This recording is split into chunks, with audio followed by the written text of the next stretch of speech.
బాబా యొక్క అనుగ్రహంతో అందులో మన సాయి సర్వస్వం ద్వారా బాబా నీకు సాయి సందేశం పంపి గొప్ప అనుభవాన్ని ఇచ్చాడు. మరి ట్రీట్మెంట్ లేకుండానే హార్టులో హోల్ నయమైపోయింది. అలాగే శ్రీ సచ్చిదానంద సద్గురు సాయినాథ్ మహారాజ్కి జై. సాయినాథుని తొలి దర్శనం. ఈరోజు ఈ కార్యక్రమంలో సాయి భక్తురాలు సౌజన్య నర్సీపట్నం తన అనుభవాన్ని ఇలా తెలియజేస్తోంది. సాయిరాం గురూజీ, నా పేరు సౌజన్య. నేను చాలా సంవత్సరముల నుండి బాబాను చూసేదాన్ని, కానీ ఎప్పుడు బాబాను కొలవలేదు.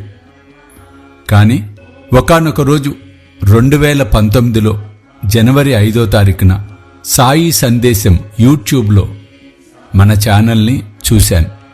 అప్పటి నుండి బాబాను కొలవటం మొదలుపెట్టాను. నా వివాహం 2022 మే 11న జరిగింది. వెంటనే 3 monthsకి ప్రెగ్నెన్సీ కన్ఫర్మ్ అయింది. ఆ సమయంలోనే నాకు హార్టులో హోల్ ఉందని స్కానింగ్ చేసి చెప్పారు. ఆస్తమా కూడా. కానీ బేబీ పుట్టిన 1 year తర్వాత ట్రీట్మెంట్ చేయాలి అని చెప్పారు. కానీ అది బాబు పుట్టిన 1.5 yearకి బాబాను వేడుకోవటం వలన హార్టులో హోల్ క్లియర్ అయింది అన్నారు, ట్రీట్మెంట్ అవసరం లేకుండానే. గురువుగారు, నాకు 1 year నుంచి యూరిన్ ప్రాబ్లంతో సఫర్ అవుతూ ఉన్నాను. ఏ రిపోర్ట్లో కూడా ఏ ప్రాబ్లం లేదని వస్తోంది, కానీ ప్రాబ్లం తగ్గటం లేదు. బాబా దయ వలన ఆ ప్రాబ్లం క్లియర్ అవ్వాలని కోరుకుంటున్నాను గురువుగారు. హాస్పిటల్కి వెళ్లాలంటే భయం.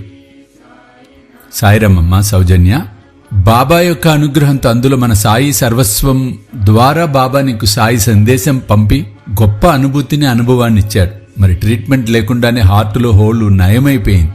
అలాగే ఈ సమస్య కూడా తప్పకుండా నయమవుతుంది తల్లి. కాకపోతే రోజు విభూది తీర్థం తీసుకోమ్మా. కాస్త పచ్చకర్పూరం పొడి కొద్దిగా, మరీ ఎక్కువ వద్దు, వేడి చేస్తుంది అది. కొద్దిగా పచ్చకర్పూరం పొడిని వీపూదిలో కలిపి, ఆ వీపూది నీళ్లలో కలిపి ఓం ఆరోగ్య క్షేమదాయ నమః అన్న నామస్మరణ ఒక 7 సార్లు చేసి ఆ తీర్థం రోజు తీసుకోమ్మా. హాస్పిటల్కి వెళ్లాల్సిన పరిస్థితి ఉంటే వెళ్ళండి, భయమేం అవసరంలో, బాబా ఉన్నాడు. తప్పకుండా సమస్యలన్నిటినీ బాబా తొలగించటం ముమ్మాటికి సత్యం. మీకు మీ కుటుంబానికి సాయి కృప ఎల్లవేళలా ఉండాలని మనస్ఫూర్తిగా ఆశీర్వదిస్తున్నాను. జై సాయినాథ్.